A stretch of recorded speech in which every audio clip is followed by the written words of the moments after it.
motherfuckers. Sorry, that may have been a bit rude. Anyway, it's time for Spooky Saturdays. That sounded a lot better in my head, but they haven't invented technology yet to erase things and start over again, so here we are. For today's Spooky Saturday story, we're going to talk about one of America's most haunted buildings. The Crescent Hotel. Viewer discretion's advised, I guess, but it's just a spooky. It's not even like violent or anything. Just so Eureka Springs, Arkansas. That's where this tale is from. We're going back to the really old-timey days, back to 1886, back when I was in, I think, high school. Yeah. So the Crescent Hotel was constructed, and that's when it opened. The hotel was built almost kind of like a castle. This huge, just like majestic building. One of the oldest photos of it that I found is pretty spectacular, actually. It looks really, really cool. Even way back in its heyday, it was a really, really awesome looking place. Eureka Springs, Arkansas, I guess is widely considered to be one of the most haunted just overall cities in the entire country. At one point, like way back when, in the 1800s, they thought there was like healing waters in the springs. People would descend upon the town trying to get these healing waters. Obviously, the waters weren't healing anything. For roughly 15, 16 years or so, the hotel was a hotel, a luxurious one at that. It was a spa, all of the luxuries that any hotel would offer, and then some. They would throw lavish dance parties, you would be served tea every morning, you would be offered these like beautiful horse-drawn carriage rides, and it was just a really happening place. But then, the cost of trying to keep a place like that going, it became a little too much. And another problem they had is that during the off season, when they weren't really even having guests there, they were not making any money. So it was sold to, I believe, like some kind of school. It was the Crescent College and Conservatory for Young Women, and that school officially opened in the Crescent Hotel in 1908. But then we're creeping slowly towards the Great Depression era, and they weren't able to keep up the costs, with the school and everything. By 1934, the hotel itself was basically nearing its end. Like, they just wouldn't be able to keep it open financially. And that's when a doctor swooped in and said, "I'll buy the joint." Dr. Norman Baker. I use the word doctor loosely. He wasn't actually a doctor. He was someone you would probably describe back then as a snake oil salesman. He was originally from Iowa. He had a history with fraudulent dealings, and he was like a radio host in the early 30s where he was committing illegal acts to boost the signal of the radio. He never went to medical school, and he was never actually a doctor, but he could just claim he was a doctor. No, they didn't have Google back then and Yelp reviews, so you can get away with a lot more, obviously, back then. Norman Baker claimed that he had the cure-all for cancer. Yes, he said he has the cure, that it has a 100% success rate. Everyone who took this cure was saved.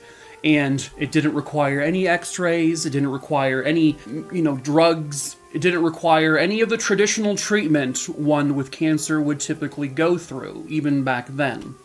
It was basically a little vial, a little liquid, if you will. You just take a couple sips, you do some treatments with the doctor, and boom, you're saved. But little did they all know Dr. Norman Baker was your good old-fashioned cuckoo, quackadoo. He didn't have a cure for cancer, folks. I know, shocker. You probably would have heard about it by now. He basically mooched off of the misfortunes of cancer patients. They were desperate. They wanted to live. They don't want to die. They don't want to go through this horrible process. So he knew he could get their money, and he would get like their life savings, either out of them themselves or their family, with this promise to cure cancer. And he had this, clinic there at the hotel for a few years, and he had a morgue underneath in the basement. And when people started to die, either from the cancer or from his special concoction, his little bottle that they drank from, well, he didn't want to scare the other patients and make it look like everyone's dying, so he basically just disposed of them either in the morgue, or he would transfer the bodies through the basement in the morgue and then to dispose them somewhere else. But it's said that many people died there because of this false doctor. But eventually he would be exposed and he would be run out of town. He had served a day or two in jail in Iowa at one point, but for the most part, the guy went on to live the rest of his life relatively normal and relatively without issue, and he died in the late 50s. The Crescent Hotel would later be purchased once again, and then it is basically the hotel that it is now today. Still operates. It is now a successful hotel. Now it gets attention from mainstream media, plus a whole bunch of ghost hunting crews, both non-television and television forms have gone to the hotel because, well, there's a history there.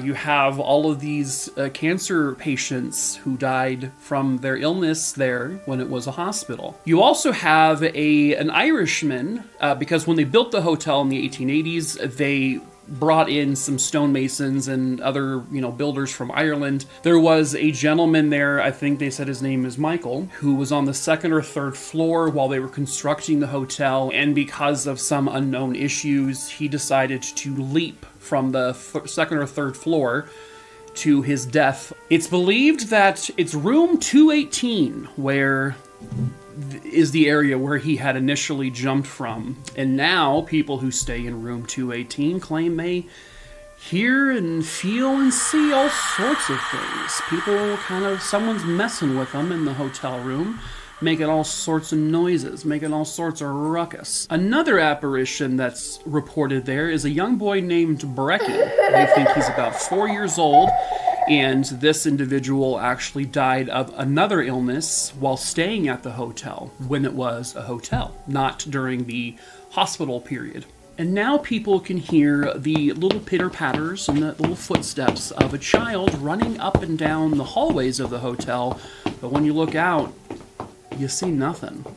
There ain't no kids running around. Sometimes people say they hear the distant laughter of a young boy coming from all over the hotel. But when they look out their door and down the hallway, nothing.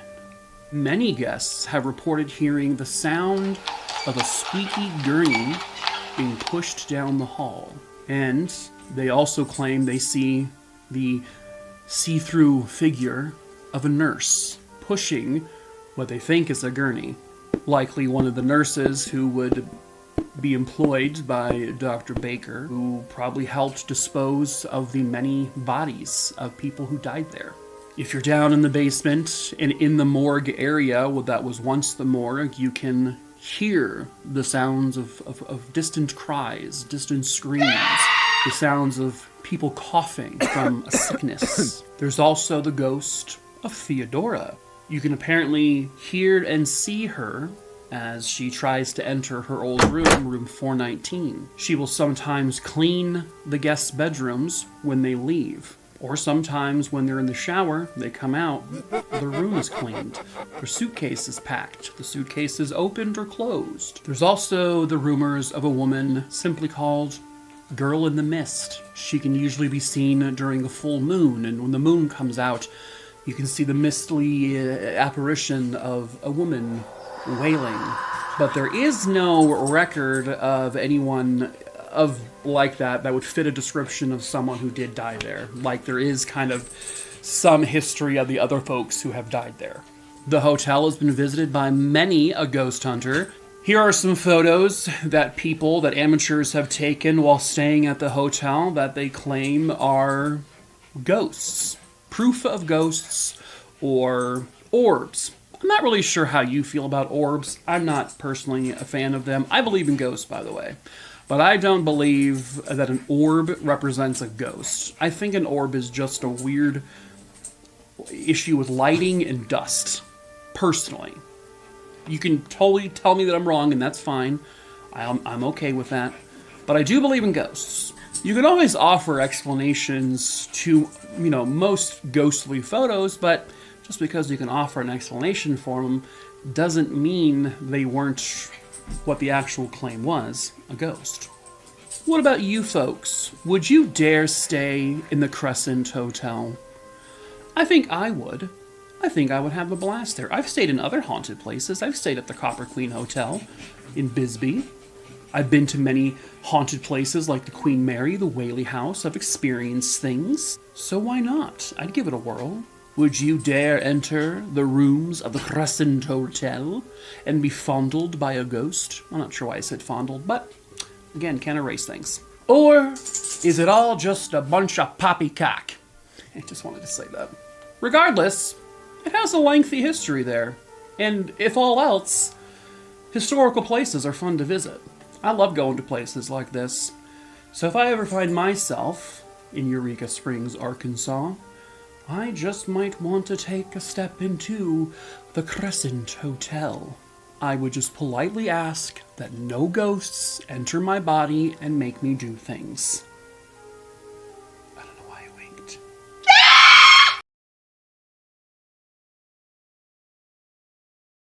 There is a house in New York City they call the House of Death. And it's been... I don't know what I'm doing. Anyway. Hello, true spookers, scarers, whatever it is. Today's video is the story of the House of Death. Viewer discretion is advised. So this is part ghost story and part true crime story. This is a combo. The House of Death was actually constructed way back in 1856. Back when I was in my 3rd year of kindergarten. Again, not a very smart person I was. It was a Greek brownstone building that resides in Greenwich Village in New York, New York. And it's located on West 10th Street. Many people have lived in this building. It started off as being just kind of like a normal home, and then eventually it was turned into an apartment building. It one time housed the founder of the Metropolitan Underground Railroad and also the founder of the Broadway Underground Railroad. His name was James Borman Johnson. After his death, his wife and children would remain in the house, which was around the 1880s or so. Apparently, the house is also known for just bad luck. In 1897, famous bicycle person, Fred Andrew, was riding his bike right in front of this house when he struck a young boy, ran him over with his bike. The boy ended up getting a broken leg, but he survived, and I think the guy was arrested. But he actually lived in that house as well.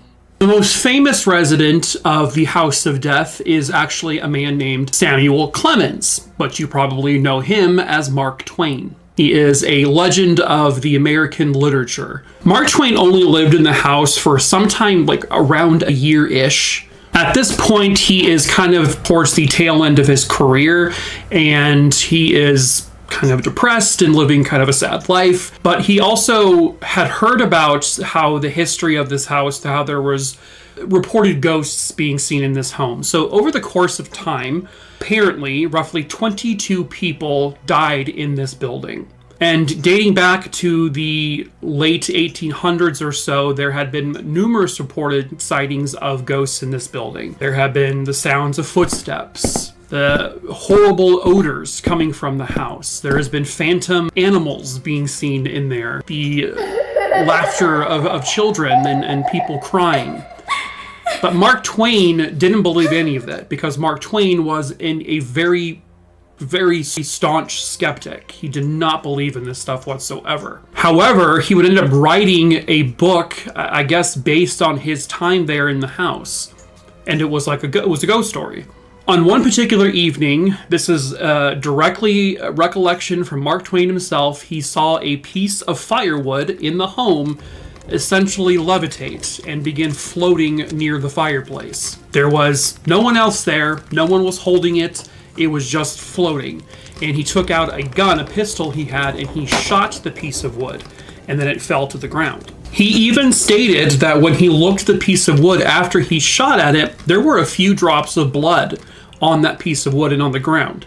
Even though Mark Twain himself says that he did not see anybody or anything, he didn't see a rat, he didn't see anything, he still claimed it was a rat he must have shot, and that a rat was responsible for lifting this piece of wood off the ground, even though there was no rat carcass. Now, obviously, New York is known for rats, but this particular home had never really had a history of rats, and so... But him being this big skeptic was like, nope, I'm not believing it. I don't care what I saw. Not believing it. Here's an explanation for it. Science. But many people do believe that. I mean, this is a story that directly came from him. And based on how he described it, many people believe that that was truly a ghost that did that. Where the blood came from, though, I don't know. He moved out of the house by 1901. And on April 21st, 1910, he died of a heart attack. People who were then living in the House of Death, which is what it became nicknamed, people who lived there over the course of time said they started to see the ghost of a mustachioed man kind of roaming around the house. Mark Twain was very notably had a very prominent mustache. In the 20s through the 30s, there would be a ton of sightings of this mustachioed man kind of just sort of walking around the house or the building aimlessly. A woman and her daughter were living in the home at one point, and they say that one night they saw a mustachioed man sitting on by a window. He was inside their home, and it was very clear to them that this was a person. And they kind of approached him by saying, "How did you get in here? Who are you?" And this person, this entity, this whatever, responded to them, and it said, quote, "My name is Clemens, and I has a problem here I gotta settle." End quote. And then within a few seconds, he vanishes right before their eyes. Mark Twain, at the time he lived in the house, he had been going through bankruptcy, and he was having some financial issues. He was having a problem with money. And so that's what some people have attributed to the "I have a problem here, I gotta settle" part of that quote. Some people think that. But then also at the same time, Mark Twain didn't die in the house. He died elsewhere. But it has been known before, again, if you believe in this sort of thing, which I do, sometimes a ghost will haunt a place it's been in the past but didn't die in. Perhaps his ghost haunts that building because he was such a skeptic, and now he's like, oh, never mind, I guess people can see me. By the late 50s, an author by the name of Jan Bryant Bartell, she moved into the building. Her and her daughter had moved into an apartment because at that point the building had been turned into apartments. The apartment they lived in had once been the house where servants stayed back when it was just one house. Within a day or so of her moving into this apartment, she began to see what she quoted as saying is a monstrous shadow, and it would move, back and forth. That on a couple of occasions, this humongous shadow person was literally following her around the house. Another occasion, she said she flat out saw a full body apparition of a man just standing in her hallway staring back at her. No thanks. I don't need to see that. But when she saw this man, she actually reaches out to touch him to see what I guess he feels like. I don't know. When she touched it, she said it felt like a substance without substance. She said it was the most bizarre thing she ever felt. It was chilly and damp, but then her hand wasn't damp afterwards. It was dry. She said it almost appeared as like a mist or a haze in a person's form. And then it just vanished. The Bartell family also said they smelt some really foul odors. They've seen the ghost of a cat roaming around.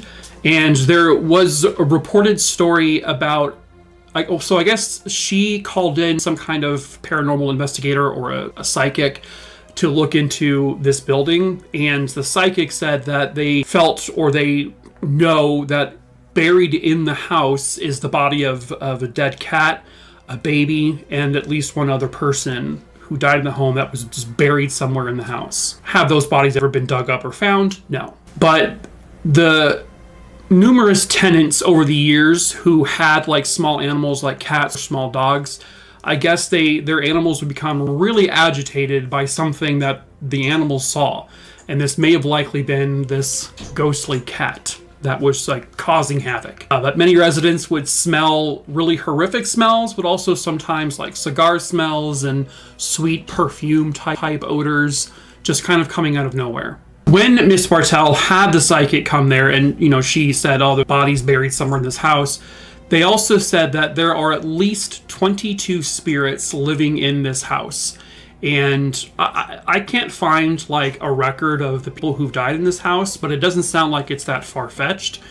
Just given the fact that it was built in 1856, and then the Bartells were living there in the late 1950s, it kind of, 22 people over that course of time is not totally unheard of, especially in the late 1800s when people kind of died frequently and at younger ages. There has also been the ghostly apparition of a woman in a white dress. There have been sightings of a young girl running around the hallways, laughing and playing, and then just disappears. Miss Bartell wrote a manuscript about her time at that house because they eventually moved out of it. And she was soon to be publishing that manuscript. Right after she was done and just before it was published, Miss Bartell, who I guess was having issues with depression and had reportedly attempted suicide a couple of times, or had at least suicidal thoughts, she died. Mysteriously, I guess, shortly after leaving the House of Death and writing that manuscript. A lot of people have said the house is cursed, and that when she left the house, she was doomed to die soon. And then the most recent tragic event to occur in the House of Death is an actual murder. It was November 2nd, 1987. At 6:40 a.m., 911 receives a phone call that a little girl living in this building, she was unconscious. It was a woman who said it was her daughter and that her daughter wasn't breathing. When paramedics arrived, they walked into this home and they found this 6-year-old girl lying nude on the kitchen floor. And her little brother, Mitchell, was tied to his playpen and sitting in a pile of his own urine. The mother, Hedda Nussbaum, she also appeared to have been bruised and beaten. The 6-year-old girl, Lisa, was rushed to the hospital. She was still alive when they picked her up, but unfortunately she would pass away within a day or so of her being brought to the hospital. Police search the house and they find a ton of cocaine. They find 20 crack pipes, $25,000 in cash, and several other drugs. At the autopsy, they determined that Lisa had died from severe blunt force trauma. She had been beaten severely. And this was primarily to her skull. And right away, there were 2 people arrested. Her parents, Joel Steinberg and Hedda Nussbaum. Joel Steinberg was a prominent attorney there in New York City. And once Lisa died, so initially they were both charged with abuse, but then when she died a couple of days later, they were both then charged with first-degree murder. However, police had looked at Hedda and said, obviously she's been a victim. She clearly was beaten. She had bruises all over her body. She seemed to be terrified, and it was later discovered that she was being beaten by her husband, Joel. And she agreed to testify against him at a trial, and if she did so and she cooperated, she wouldn't be charged with anything. Joel Steinberg would then go on trial for the murder of Lisa, and a jury would actually find him guilty of manslaughter in the 2nd degree. He received a very short prison sentence and was released in 2004. Jesus, this guy looks scary. Ugh. Yeah. It was said that Joel had beaten Lisa because he was going somewhere and Lisa wanted to go with him. And he was mad that she kept insisting on going. I mean, she's a 6-year-old kid who wanted to go somewhere with her dad. And he didn't like that. And he was already just out of his mind on cocaine at that point. And he ended up beating her over the head with a hammer. That's what he used. A hammer over his 6-year-old girl's skull. And it's just another kind of example of how the house may be cursed and how it's tragic. It's just one of those places. The building still stands today. There have been no recent reported deaths or anything evil happening inside the home, other than people still seeing the apparitions of ghosts and phantom smells, and people being like brushed by someone being touched by someone. But there has been no other like evil acts that have taken place in the building that I'm aware of. Perhaps it's all just coincidence, or perhaps the building is just doomed for nonstop evil and death, murder and chaos. But if you ever choose to enter the building, hopefully you will leave the house and not become another member of the House of Death.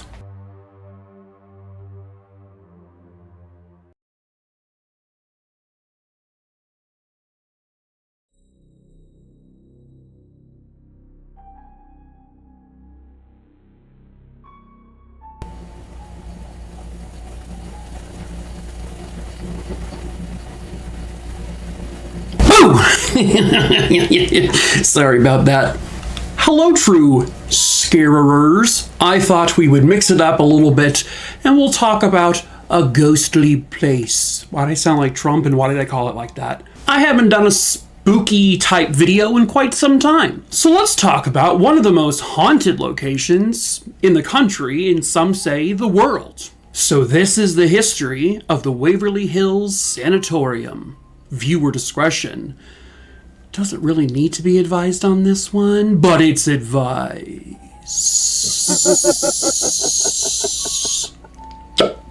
Now, I don't know about you, but I love all things ghosts and haunted places. When I lived in Southern California, which is where I was born and raised, I had frequently gone to the Whaley House in San Diego, Old Town, which is considered one of the most haunted places in the country.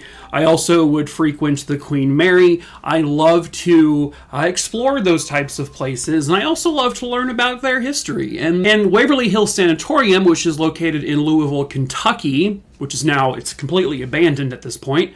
It is definitely one of the most infamous or famous haunted locations that you probably have seen a lot about. So the exact spot where Waverly Hills Sanatorium was originally purchased way back in 1883 when I was in my second try of my senior year in high school. I was not very smart. And it was bought by a man named Major Thomas Hayes. Initially, he built his family home on this land, but when he realized that there were no nearby schools, he would turn it into a school. It was just a one-room schoolhouse primarily for Mr. Hayes' children. The teacher that he hired to teach there, she named it the Waverly School, and that's because she was a fan of, I guess, a series of novels, the Waverly novels. Now, towards the beginning of the 20th century, Louisville, Kentucky especially, was ravaged by this new tuberculosis outbreak. It became kind of like one of the epicenters of the tuberculosis outbreak, and a lot of deaths that were coming from that illness, were coming from that area. In order to treat tuberculosis, at least back then at that time, they wanted to have a place that was not really close to many other places to prevent this, illness from spreading. They needed a proper location in order to try to contain this disease, and eventually they found this Waverly School, and because of its high airflow, and it was just like the perfect spot for a tuberculosis hospital. So a board of tuberculosis hospital was founded in 1906. They then purchased the property from Mr. Hayes, and by 1908 they would break ground on constructing a larger hospital on these grounds. They actually just thought the name Waverly, because the name of the school was Waverly School, they just thought that sounded like a really peaceful kind of name, and so they kept it. So they would name it the Waverly Sanatorium. So over that first year or two, they constructed a 2-story administration building, and then they would do these 2 open-air pavilion-type buildings on each side of the administration building. It was small back then, and so they really could only hold roughly 40-ish patients at this hospital. So the sanatorium, which was going to be there for treating tuberculosis, was officially opened in 1910. But almost immediately, the capacity was filled up of the hospital, because like I said, they were only able to do about 40 total patients. So by March of 1924, they realized because this tuberculosis outbreak was just getting larger and larger, they decided to make the building larger and larger. And so they did. They then constructed new portions of the building, which can now house up to 400 patients. And by 1926, they were finally kind of reopened for those 400 patients.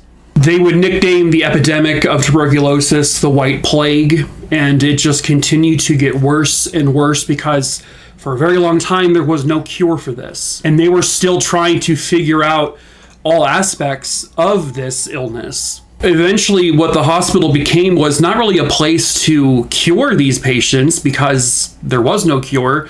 It really was just about treating them to make them comfortable as you can make people in that situation, and to kind of make their eventual probable, not everyone died from it, but their probable death, at least they could at least try to make it peaceful for them. The hospital continued to expand. It would have like laundry services, it had laboratories, it had basically every patient had their own room. They didn't really do communal rooms. And they really tried to paint it as kind of like this, everything's sunshine and butterflies here. You know, everything is like, they wanted to make it look like a happy place and not a place of death.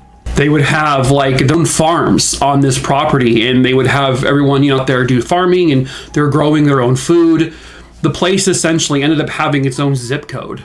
They would raise their own animals essentially for slaughter to get meat. Meanwhile, the hospital staff there is trying to treat their patients and trying to, not only are they treating them with the known treatments that were more commonly practiced, but they were also doing things that weren't commonly practiced there. They would do something called artificial pneumothorax. I'm not sure if I said that right, which basically was they would blow air into either the lung itself or the cavity between lungs in order to artificially collapse the diseased portion of the lung, allowing it to rest and theoretically allowing the lesions caused by the tuberculosis to heal. This was something that patients were not likely to survive, and it could be incredibly uncomfortable for them. They also did something there where, for the treatment of tuberculosis, was something that they would do to remove multiple ribs with the intention of collapsing the lung. And while doctors prefer to only remove 2 or 3 ribs at a time, most patients required as many as 8 removed for this technique to become effective, meaning they had to endure multiple painful surgeries. Now, you will hear stories about how 60,000, 70,000 people died over the course of time at Waverly Hills, but there really is, that's more of like an exaggerated number, grossly exaggerated, because the more realistic number, and no one really knows, I don't think there's truly an actual detailed list of every single person who died there, but the more realistic number is somewhere between 8 to 10,000 people. In 1945, 150 plus people died there at the hospital, which was one of their highest death count years. But there was constantly just dead bodies piling up, where people would be dying there virtually every single day. And because they were trying to do this, everything is nice, sunshine and butterflies, they would not want to just wheel out corpses in front of the other patients to say, hey, this is what's going to happen to you. So they had this, what they would now call the body chute, had installed there. It was a secret tunnel that patients weren't aware of, where the hospital staff would wheel the dead bodies down. And so it goes down at this really steep angle, and then it opens up towards the ground, where it would be, I guess, really close to the train tracks. And so they would wheel the dead bodies down the body chute, bring them outside, and load them up on the trains. And then the bodies would be taken away by train. By 1943, there was a breakthrough with tuberculosis treatment. They found an antibiotic that would help treat this illness. That was in 1943, but that treatment did not make its way to Waverly until about 1949. So there was that large period of time where there was a cure, there was something that can make these people better, but for whatever reason, it just didn't make its way there. And so people died at the hospital that may not have needed to die. But eventually by 1949, it did make its way finally to Waverly. And so over the next few years, the population of Waverly began to decrease because these patients were no longer being sent to Waverly. They were being sent to traditional hospitals and given this new antibiotic. And by 1962, Waverly would basically no longer be a tuberculosis hospital. And then at that point, by 1962, they saw its last patient leave and it became a ghost town. And then about a year or so later, it reopened as the Woodhaven Geriatric Center. It was a nursing center for elderly people with dementia, stuff like that. That only lasted until about 1982 because then the state of Kentucky would shut it down once they found out that there was some serious abuse going on there at the geriatric center. There was patients being neglected, and so eventually when it closed, they took all of the existing patients and moved them to new centers. Sometime after that, the land was sold with the intention of turning that land into a prison, but they received a lot of backlash about that, and so it never really came to. Then they said, okay, we'll turn it into apartments, but then that plan failed. Then in 1996, it was bought by another group or individual, and their plan was to install the world's tallest Jesus statue there, which they wanted it to be just like the Christ the Redeemer statue in Rio. But then the costs of doing that amongst turning the hospital portion into these like worship centers, it was going to be like millions and millions of dollars. And so that never happened. So tuberculosis Jesus never came to be. By 2001, the building and everything around it, the land around it was sold. And the people who bought it, they started the Waverly Hills Historical Society, and their goal was to raise money to refurbish the building. And ever since then, in order to raise money, I guess to put into this, they would do things like they would host haunted tours of the building. They would do these haunted house events every Halloween. And the whole concept of this being a haunted building really kind of kicked into high gear at that point. Waverly Hills Sanatorium would be featured on shows like Ghost Hunters. I remember the episode because I used to love watching that show. It was also featured on Ghost Adventures with the incredibly annoying Zach Baggins. And listen, this also depends on if you believe in ghosts or not. I do. And so you did have, it may not have been 60 or 70,000 people who died there, but there were thousands of people who did still die there. They died in incredibly uncomfortable ways. Some of them were getting some very extreme medical treatments that may have been painful. Their deaths were slow, agonizing. They're coughing up, throwing up blood. It was a nightmare for these people before they died. And the building really it's abandoned at this point. I mean, this whole idea of, I guess, refurbishing the interior of the building doesn't really sound like it ever came to, because the building is still, it's just gone. I mean, it's there, obviously, but like the interior of the building is just completely overrun. Everything is just falling apart. And it does create a very creepy, dark, atmospheric type environment. It's very unsettling. People have walked the halls of the sanatorium at night, and they say they can hear the sounds of patients screaming. They hear people talking. They hear crying. The distant sounds of footsteps, of gurneys being pushed. And a lot of that activity also seems to happen in the body chute area, which now is incredibly disturbing and dark and freaky. There have been reports of a woman being seen there whose wrists are cut and there's blood coming out of her wrists. There is sightings of a ghostly hearse being found near the end of the body chute. There are sightings of a man wearing a white coat, maybe like a lab coat, or possibly one of the chefs who worked in the kitchens there. People will smell the smells of cooking food in this abandoned kitchen. The 5th floor of Waverly Hills is said to be the most haunted location in the entire building. Now, The story goes is that the 5th floor was used for mental patients, like it was like a mental institution up there. But the reality is that's not actually what it was used for. But it appears to be like the hotbed of the entire building. People see the shapes of full-body apparitions moving past windows in the 5th floor. People see shadows everywhere.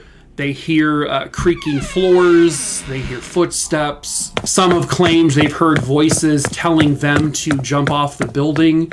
There is also a story that in 1928, a nurse who was working there hung herself in room number 502.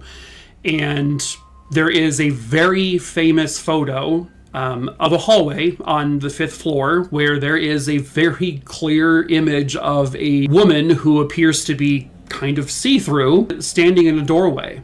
And it's a relatively older photo, and it does look pretty legit. I don't know if anyone's ever actually discredited this photo or not, but if it hasn't been discredited, it's just, even if it's not real, it's still just a creepy photo. If it's a fake, it's a really well-made fake, and it's unsettling. They say this nurse was named Mary Lee, but people have gone through the archives and through the records, and there's no official on-record story of a nurse named Mary Lee killing herself by hanging herself in room 502. But it doesn't mean it didn't happen. And it's just, people have gone into that room and they have felt like this feeling, almost like a pressure around their necks. And some people say they have gotten this sudden compulsion to jump out the window from that room. There is also another ghost who appears to roam the grounds of Waverly Hills, and it's the ghost of a little boy they've called Timmy. Timmy has been seen and heard roaming the halls of the building. People have heard his footsteps, people have heard his giggling, his little child laughter, and there's become this popular thing now where Timmy loves to play with like a bouncy ball. And so people would bring some kind of bouncing ball with them while they're hunting ghosts here, and there have been reports of the person pushing the ball and then something pushing the ball back, or they'll leave the ball kind of in the hallway and it just begins to roll on its own. Some people have claimed they have seen the ball literally levitating and moving on its own as if someone picked it up and began to walk with it. So I guess the story is that this little boy, Timmy, was at the hospital and he was playing with the ball when something happened, an accident happened, and he died. And that's one of the reasons why this, ball plays such a big part in this particular sighting of this particular ghost. There have also been sightings of an elderly woman who seems to have some kind of chains around her hands, and she's constantly howling, that if someone got too close to this apparition, the howling would get louder. There's also another ghost there that they have nicknamed the Creeper. Apparently this one will creep and crawl around the floors, but also on the walls. Some people have seen it creeping along the ceiling, which that's not something I want to see in real life. No thanks. So along with that photo of that supposed alleged nurse who killed herself, there's another photo that was taken in modern times where there was these two women who were in the building. They were on a tour. They took a photo and they did not realize until after the photo, they looked at it later, that there was someone behind them. There is an image clearly of another, what appears to be a woman standing right behind them. And they both said this person was definitely not with them. There was no one behind them because there was basically just a wall there. And they don't know who that woman is. That's all allegedly, of course. These things can be, faked, but it is still an unsettling image. There have also been a series of videos captured there of ghosts, and I'm going to play some of them for you. So the first one comes from a YouTube channel named Eric Glosser, and this one just shows a shadow person basically walking. It's one of those things where it's like, is it? Who knows? But still, if it is, then that's creepy.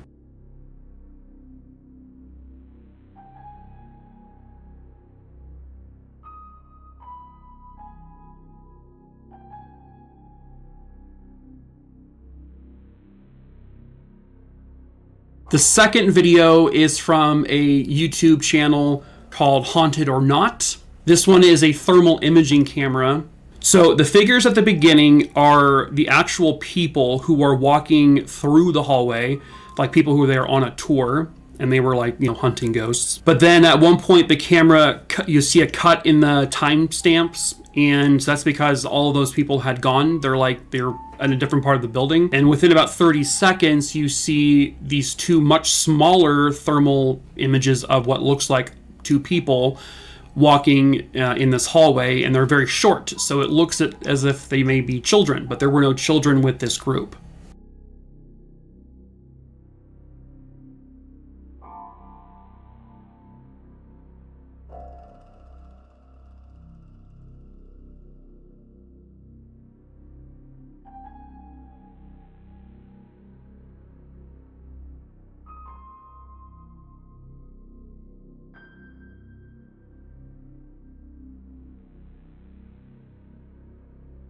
The third video is also from the YouTuber Eric Glosser. So this one shows what they describe as an imp darting across the hallway. And so you'll see it being shown back in slow motion.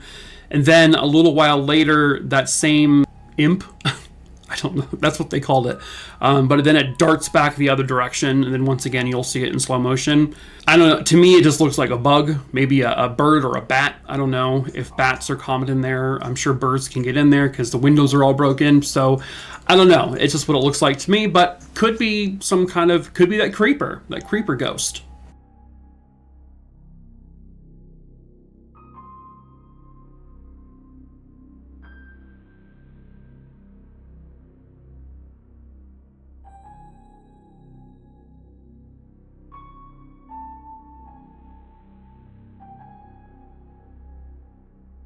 The fourth one comes from the Travel Channel, and this was actually one of those where Ozzy Osbourne and Sharon Osbourne were watching this stuff and reacting to it. But this one just shows clearly a full body apparition walking across the room.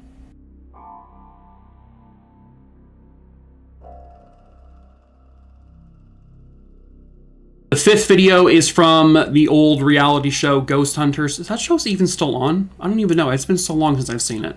But this is like OG Ghost Hunters, like back in the original days. They were also using a thermal camera, and they catch what definitely appears to be a small figure walking from one side of a hallway to the other. There's a lot of ghosts who just walk hallways here. I always thought it looked very legit, but there's just really no way of knowing if there was like a person there, like an actual person or like a crew member. Did you see that? Oh, yeah, that's weird when you do it slow mo. Look at that. Look, boom. Oh, that's trippy. The sixth video is from a YouTube page called Scream Paranormal. And this one, you just see a figure walking across the hallway. These ghosts have really nothing better to do than just to go back and forth in the hallway.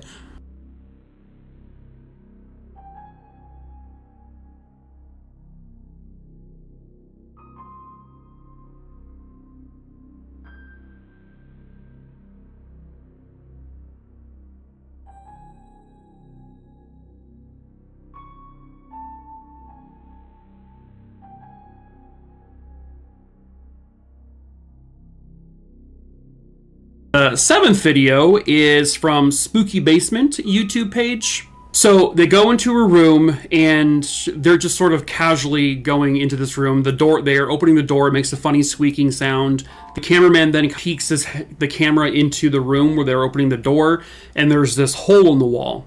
After they rewatched their footage, they looked at it and they noticed that something was poking out of that hole and then darts away really quick. So, is it a ghost or is it a critter? Who knows? It's unsettling either way.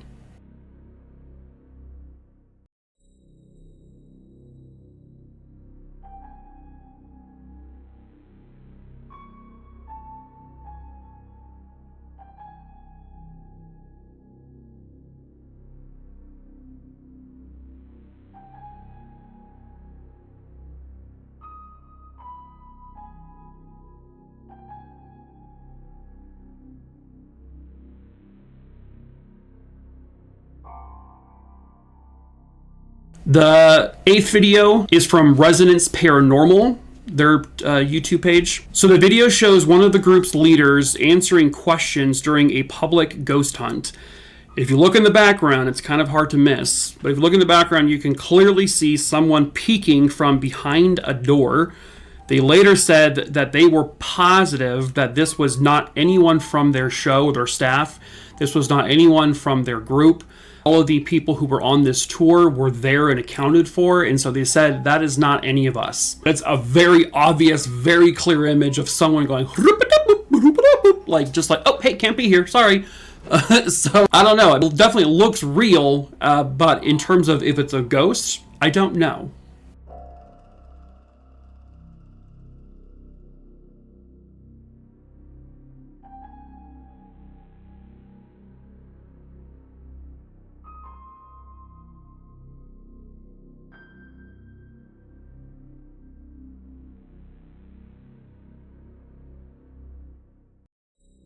But yeah, I mean, so Waverly Hills Sanatorium is definitely it's a very tragic history, a sad history, just because of all the death that happened there. Thousands of people dying in agony, suffering in pain. Yeah, I mean, at times, if you believe in this stuff, that stuff really does kind of stay. It sticks. It just sort of lingers there. And if anything else, it really just sort of weighs this very foreboding weight upon you if you go into a place like that. I've never been there personally myself. I would love to walk through it one day. But I've been to places that are haunted where they've had these like tragic histories, and you kind of do feel like that weight kind of put on your chest almost when you're in these locations where, like, I remember I felt it in the boiler room area of the Queen Mary. There's just like the sudden, like, I can't really explain it, but I know the feeling. But tragedy can just stay and linger in one location. And even if you don't believe in ghosts, you can still believe in that residual energy just being there. And you also have your mind's like, ugh, there's so much horrible stuff happened here. So many people died in this one place. This one place, thousands of people died. And all these years later, you go through that and you're thinking about that, and then you're just feeling those feelings. And it's unsettling either way. Whether you believe in ghosts or not, it's just unsettling and it's disturbing. But what about you guys? Would you ever roam the halls of the Waverly Hills Sanatorium at night? Would you stay there overnight? Would you let someone lock you in? Or would you rather wait for daytime and just sort of look at it from afar and say, hey, how you doing, Waverly? I'm not going to go in ya. That sounded weird. I'm not going to go inside you. That was weirder. I'm just going to stay outside. Me personally, I'll say it now because I'm many states away from it, but I'd be like, yeah, absolutely, I'd go in there. But I think if I ever were to like go there and then just see that building, that gigantic, just eerie, abandoned building, I might change my tune. I might go, maybe not for me. Sorry, I'll just say, hey, how you doing? Take a picture from afar and say, we're good. Who takes pictures like this anymore, Mike? It's all with their cell phones. Just this. Stop that. But yeah, would you go there? Would you explore? Would you be afraid? Would it scare you? It would scare me, probably. Well, maybe one day you'll find yourself in Louisville, Kentucky, and you will find yourself roaming the halls of the Waverly Hills Sanatorium. And maybe, just maybe, you'll see a ghost just casually walking across the hallway, like you do.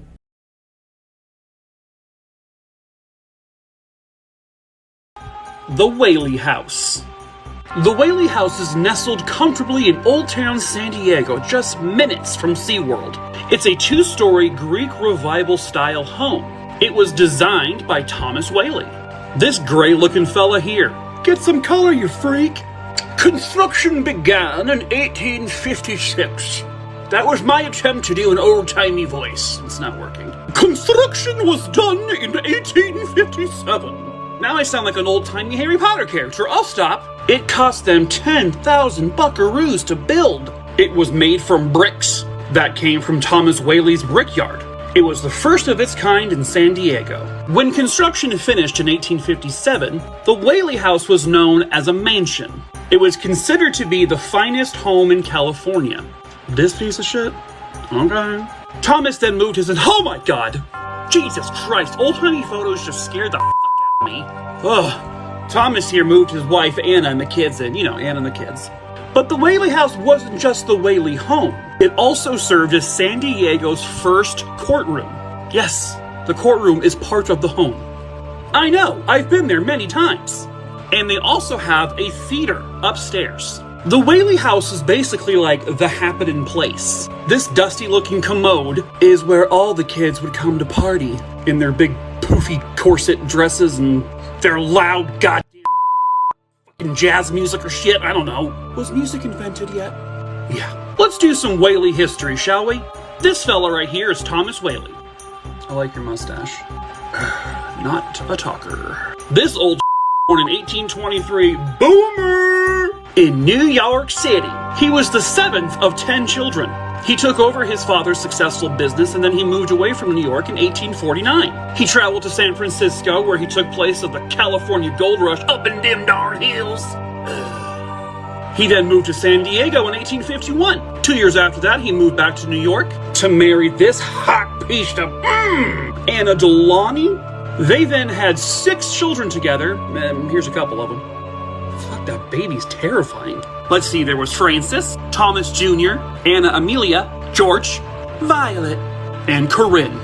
Baby Thomas, at 18 months old, died from scarlet fever in 1858, and they moved back to San Francisco. Fast forward to 1868, Thomas and Anna decided to move back to San Diego, where they fixed up their old home, the Whaley House, and moved back in. Pick a place, won't ya? One of the Whaley children, Violet, got married obviously later down in life. But that relationship came to an embarrassing end. A divorce happened, and back then in that society, woo, you get shunned. She fell into a major depression, and on August 18th, 1885, when she was just 22 years old, she shot herself in the chest with a .32 caliber weapon. Her suicide note read, "Mad from life's history, swift to death's mystery, glad to be hurled anywhere, anywhere out of this world." Jesus. Most suicide notes nowadays aren't so fancy. The Whaley House then became vacant for 20 years after they built another home in San Diego and moved in there. And by 1905, Thomas and Anna would be dead. So fast forwarding to 1860, the San Diego Historical Shrine Foundation took over the home and turned it into a tourist attraction. Now, I'm originally from San Diego, California, and I have been to the Whaley House many, many times. It was like $5 to get in to tour the house for as long as you wanted to. This is the building that got me interested in finding out the history of old locations. The Whaley House has been maintained by the Save Our Heritage organization since the year 2000. Since 2007, a live-in caretaker has lived in the property due to some unfortunate vandalism. Now, they kept pretty much most of the original pieces inside the home, original artifacts. By the way, the Whaleys operated a general store as well out of the home, which is what this is right here.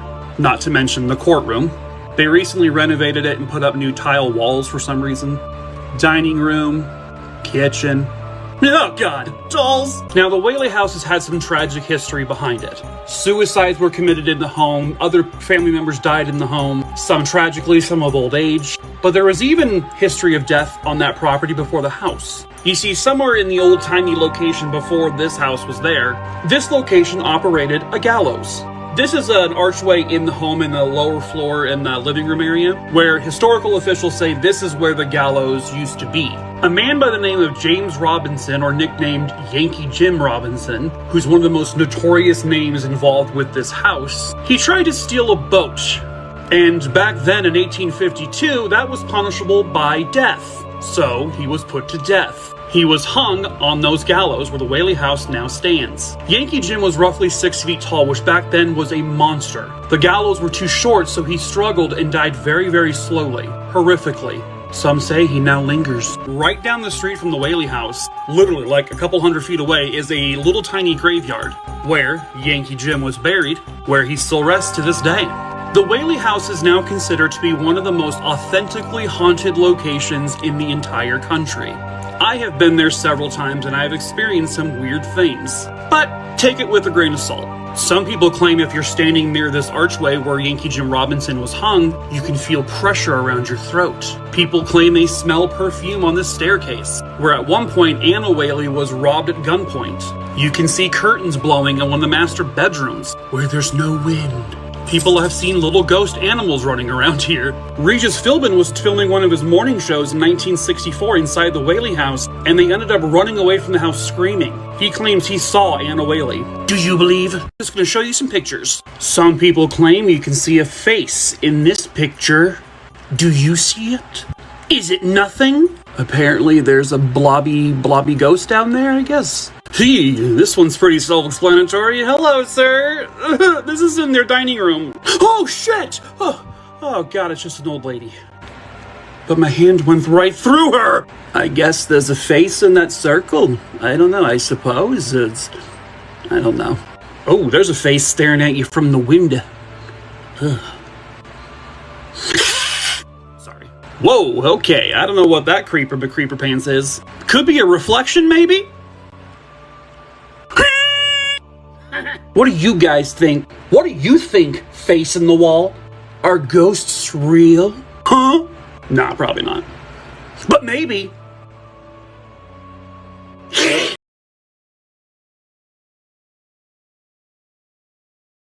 Hello, scarers. Still deciding how I like that. Let's start off the newly branded page with a series called America's Most Haunted. Yes, I'll do an international series as well. Today we're going to the Stanley Hotel. It is located in Estes Park, Colorado. It is a beautiful hotel that I have always wanted to go to. The Stanley Hotel has 142 rooms you can book, and it is considered a colonial revival hotel. To those who don't know, it actually inspired Stephen King's The Shining. Specifically, the biggest character in the movie and the book, the Overlook Hotel. It opened on the 4th of July in 1909. The Stanley Hotel even put a hedge maze in the back, just like from the movie. They have a really cool looking bar. Hopefully you're not talking to any ghostly bartenders there. It's just a really pretty hotel. Now, there's no known, really recorded deaths that have happened at the Stanley Hotel. That doesn't mean it didn't happen. There was a gas explosion there once, but it injured a lot of people, including a chambermaid by the name of Elizabeth Wilson. She died much later on in life, but after her death, people then said they started to see the ghost of a chambermaid at the Stanley Hotel. People have captured ghostly photos, well, what they claim to be ghostly photos. Apparently this is one that just looks like a woman looking out of the window, but I could be wrong. Now, I believe in ghosts, 100%, but I find some of this stuff sometimes very questionable. Don't get me wrong, I ain't walking down that scary-ass hallway by myself. Play with us! This here is allegedly the spirit of a girl, captured during a tour of the hotel. Again, it looks too real. So, what are we supposed to be seeing in this photo? This is a somewhat recent photograph, taken in a panoramic view. The person taking the picture says there was no one there at the time of this photo, but you can clearly see a human figure, possibly a woman. What do you think? Ghost Hunters has gone there a few times, so has Ghost Adventures. Really, CM Punk? Okay. Now, Jason and Grant did catch some pretty creepy EVPs there once.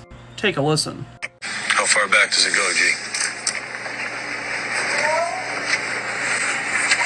Did you hear it? I heard that.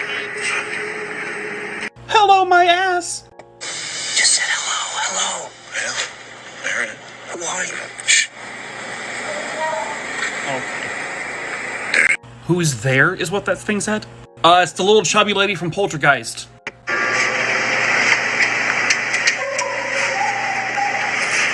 my gosh.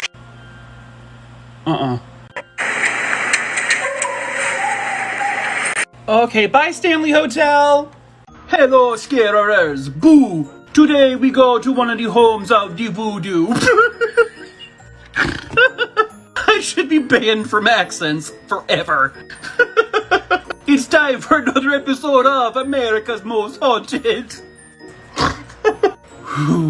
We travel to New Orleans, Louisiana, to the LaLaurie Mansion. This was Delphine LaLaurie. Back in 1832, when I was in my 13th year of college, Dr. Leonard LaLaurie and his wife Marie LaLaurie, pictured here with all of her frumpness, they had a 3-story building constructed in New Orleans. And pretty quickly after this, Marie Delphine LaLaurie, she would become known as the cruel mistress of the haunted house. Allegedly, it was this third marriage of hers that led to her madness. And damn, girl, save some sleeves for the rest of us, you bitch. So in this house, they also had a slave quarters built. Yeah, they owned slaves. Again, 1834. And, well, slaves were already being mistreated, but she doubled and tripled and quadrupled down on that. She would become one of America's very first female serial killers. So there was an attic built in this mansion, and it was right above where the arrow is pointing now. The frumpy psychopath, well, she basically turned this into a torture chamber. So what would she do to her slaves up there? She whipped them, she gouged their eyes out, poked holes in their skulls, and left maggots in those holes to infest themselves. There was also rumors that the cuckoo cuckoo nut job of New Orleans, she broke almost every bone in a certain slave's body, only to reset them in the form of a crab. She would stir their brains when she removed the top of their skull off. She would remove organs. Most of these people, by the way, they would die horribly. And she just let their dead bodies just fester up there. It's rumored she killed at least 62 slaves, but possibly somewhere near 100. In 1834, her dumb little mansion was burnt to the ground. Supposedly, a slave in the kitchen started the fire on purpose. You know what? Go, girl. That is when all of her evil deeds would finally be exposed, due to all of the horrific remains of the bodies. So her and her family fled, you know, like brave people do. They bolted to France, where she would allegedly die in 1849. The house was rebuilt, and it still stands to this day. These are allegedly ghosts that were captured. If any building ever is haunted, it's definitely this one. I don't see it. Where's the ghost? You can tour it today. Who wants to go? Hello, scarerers. Every time it hurts my throat. Welcome to another episode of America's Most Haunted. Boo! Just kidding. Pictured behind me is LaLaurie Mansion, which is now referred to as Summerwind Mansion. The exact construction date of LaLaurie Mansion is not really known, but the story goes that it was built sometime in the early 20th century. In 1916, it was purchased by this fella. Ooh, hey, hold on, guy, hold on, look. Huh? Twinsies! Huh? Okay. This is Robert Patterson Lamont. The house was originally a fishing lodge before he purchased it for himself. They began a renovation process in 1917, which apparently took 2 years to complete. There's a story that Robert Lamont inside the home fired a shot from his pistol at something he said was a ghost, and it scared him and his family out of the house forever. By the way, this house is in the West Bay Lake or the Land O'Lakes area of Wisconsin. After Lamont and his family abandoned the home, at some point Arnold and Ginger Hinshaw moved into the house.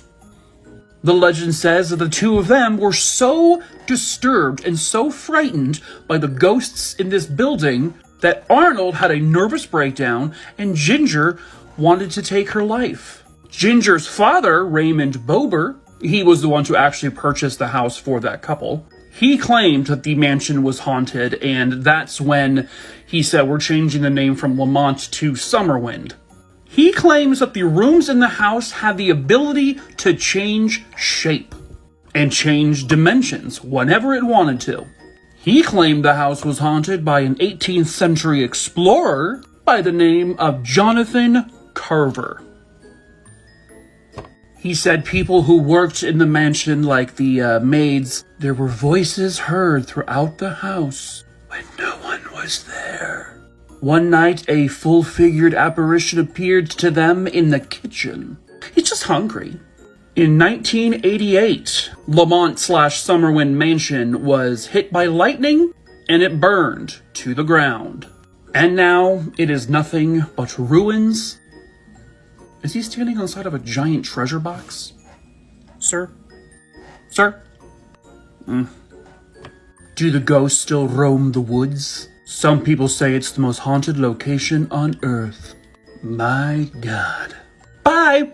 Hello, scarerers! It's time for another episode of America's Most Haunted. And I'm really excited to talk about this one. This is the stunning Winchester Mansion, sometimes referred to as the Winchester Mystery Mansion. Now, it is known more for its bizarre history and its incredibly strange design than it is for its ghosts, but it is reportedly haunted. So, oh, hey bud, a quick history lesson. This man, who was clearly never taught to shave, was William Wirt Winchester. He was the treasurer of the Winchester Repeating Arms Company until his death in 1881. This was his wife, Sarah Winchester, in the only known photograph of her. When he died, she inherited $20 million, which is equivalent to $550 million today, and she got almost 50% of the Winchester Repeating Arms Company. She would become very wealthy. Around 1884, she would leave New Haven, Connecticut and move to California, where she purchased a farmhouse in Santa Clara Valley, where she would begin construction on La Lanata Villa, which then would become the Winchester Mystery Mansion. She hired a whole bunch of carpenters and they began construction on her 7-story home. She never once consulted an actual architect, and so what she did was she kept adding and adding and adding to the house. Now, when the 1906 earthquake happened, the home, well, it lost a lot, and today it now stands at 4 stories tall. Now, Sarah would claim, or the rumor goes at least, that before she left Connecticut, she consulted with a medium who claimed to be channeling her dear late husband, and the spirits told her to always keep adding to the house. She also allegedly believed that the house was haunted by the victims of people who were shot and killed by Winchester rifles. So to appease them, she also kept adding to the house. And holy shit. By the way, real quick, the movie and book Rose Red by Stephen King was inspired by this house. You have stairways that lead to nowhere. She was obsessed with the number 13, so many of the stairways have 13 steps. She built an entrance to the house known as the carriage room. One stairway has 7 different turns to go up 1 flight. This was her bedroom, the master bedroom. Looks gorgeous. Not weird or creepy at all. This is the entrance to her seance room. The seance room has only 1 way to enter, but 3 ways to exit. It also has 13 hooks throughout it. She has doorways that led to nothing, including a doorway that literally leads to a drop. The door to nowhere. God damn it, I really want to go to this house so bad. You can tour it, by the way. Stairways that lead to this, nothing. Look at this fucking weird staircase, Jesus. She has an eccentric ballroom, old-timey dining room, a door on the floor. This place is nuts. I want to go. So bad. Hello, Scarabers. God, don't do that again. That hurt. It's time for another episode of America's Most Haunted. So why am I doing an accent? Today we're going to the very tip of Washington State.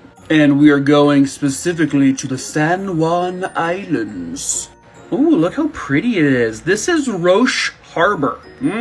The scariest places are always in harbors. Welcome to the Hotel de Haro. Such a spooky place. Stop singing. Okay. The Hotel de Haro was built in 1886 by a man named John McMillan. And we all know anything built pre-1900 immediately haunted. Right from the fucking get-go. So one of the spookiest aspects of this hotel is something built off the property. When McMillan built this place, well, I guess he wanted his family to be, immortalized for all of eternity. See, when you walk down this path, what does that say? Oh, fare thee well, and if forever, still forever fare thee well. Your coming gave us pleasure? What the fuck is this? Is this a porn hotel? What is this? Oh, I have no one in my life, so I'm talking to no one. When you get to the end of this, there's this. It's a mausoleum. So in each column are the ashes of McMillan's dead family. He even built a specifically broken column, and this was to symbolize the unfinished work we leave behind. I'm gonna need a lot of broken columns at my mausoleum. It gets creepier. What in the Game of Thrones bullshit is this? Okay, so in the middle of this mausoleum is a medieval dining room table. You ain't gonna win that shit on The Price is Right. And each seat represents one of his dead family members. The most common ghost known from this hotel is one named Ada. She was actually a servant for the McMillan family. Now, sometime in the 50s, the new owners of the hotel, they found an urn with Ada's ashes in them. So the new owners entombed her ashes in this mausoleum. I don't know where. The problem is, they didn't use the name Ada. They gave her some other name, and now apparently she's pissed. Wouldn't you be? So now the ghost of Ada is seen roaming the island, wailing and crying. Suck it up, Buttercup. Another ghost is a former governess of the hotel, Mrs. Beaning. She likes to play pranks on people. That's rude. Sometimes when you blow out a candle, she likes to relight it. That's fucking dangerous. She also likes to flip light switches 1,000 times. God, what a bitch. Some say they've seen her walk on this staircase. Can I get some service here or what? Jesus.